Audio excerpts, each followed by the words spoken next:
Hey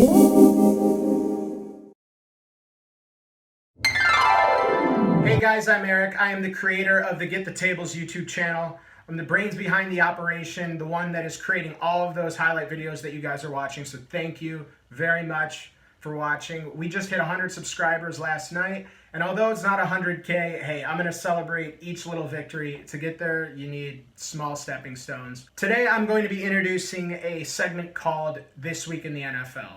It's going to be coming out on Wednesdays, and basically what it is I'm going to take certain topics that I think are interesting, and hopefully you guys do too, and talk, spitball for 4 to 6 minutes on kind of, my viewpoints and maybe weighing out the pros and cons of certain situations, or just my take on an overall, maybe, opinion on the matter. I'm also working with another YouTube channel called Built in Buffalo.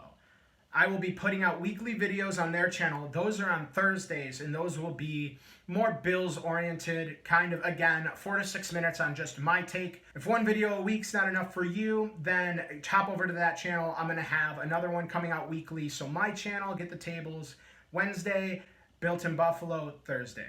Let's get into it. So Marv Levy turned 95 this week. Happy birthday to him, and he also shares a birthday with Tom Brady. So I recently put out a video on the Bills' new look training camp. Obviously in 2020, it's going to look different than any training camp we've seen before. And in it has a behind-the-scenes look on the Bills' COVID-19 protocols, which is super interesting. They completely transformed the facility. They talk about like one-way hallways and stuff like that. Anyways, I'm not going to spoil it all. I'll link it in the description if you want to see it. I recommend it, along with all of our other videos. They have like these little tracker things on their wrists, and it beeps if they get within 6 feet of each other, which is kind of wild.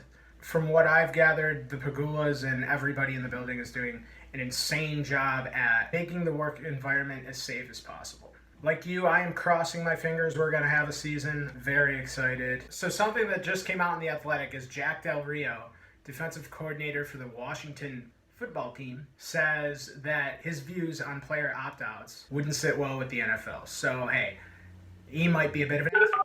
Here in Bills land, I'm sure everybody's on the same page and cool with it. Washington is a tire fire. I think Washington's name kind of suits that team the best right now. My take on the opt-outs are, do what you gotta do. It's basically the Wild West here, man. Once this thing gets rolling, you have 1,696 players in the NFL. That's not including the staff. So anybody who doesn't want to be a part of that crazy traveling cesspool, I don't blame them. But at the same time, I hope it happens. I hope it goes down. I don't know how optimistic I am. I mean, the NBA and the NHL are in bubbles. That seems to be working way better. The NFL, I get it. You have a bunch of 1 p.m. games. There's something magical about Sunday at 1 p.m., especially week 1. So they can't really be in a bubble unless they have like 15 football fields, maybe 10. The MLB, I don't know if that's just incompetence or if that's more of what the NFL might be looking at. How bad would that suck if we're like number 1 in the league and the season gets canceled? I can see it now. I'm just kidding. We're going to win the Super Bowl. Odell Beckham came out and basically said he doesn't think the NFL season should happen. Honestly, if he feels that way, he can opt out. You don't have to play, man. My thoughts on Odell, I always thought he was a terrible sport. He didn't know how to handle himself. He was super immature. Then last year in Cleveland, I gained a lot of respect for him. I'm not saying that this is throwing all that respect I gained from him away. I just don't get why you're going to be super, the NFL shouldn't happen when you don't even have to play. He says it's obviously for the money and it bothers him. Everything is for the money, dude. These owners have been slime balls forever. Nothing new. The cool thing is if he doesn't want to play, he doesn't have to play. With Cleveland's luck, he'll opt out. Rumors circulating about Antonio Brown, if he's going to sign with the Ravens or the Seahawks. Those are the 2 teams that seem most interested. I think if you put him on either team, they're going to be, in their respective conferences, probably the favorite instantly to go to the Super Bowl.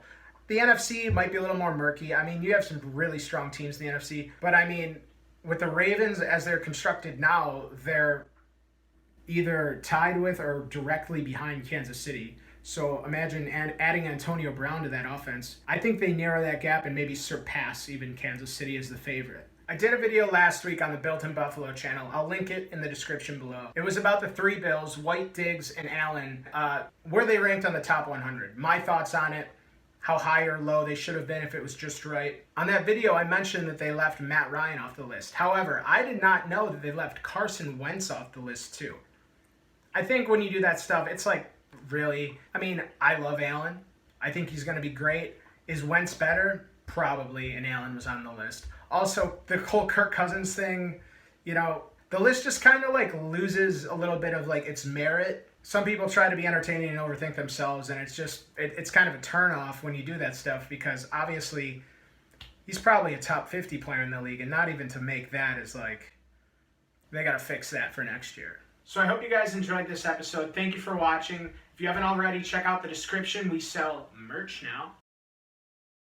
Also, if you haven't already, please subscribe. Every subscription is greatly appreciated. I hope everybody has a great week, and thanks for watching.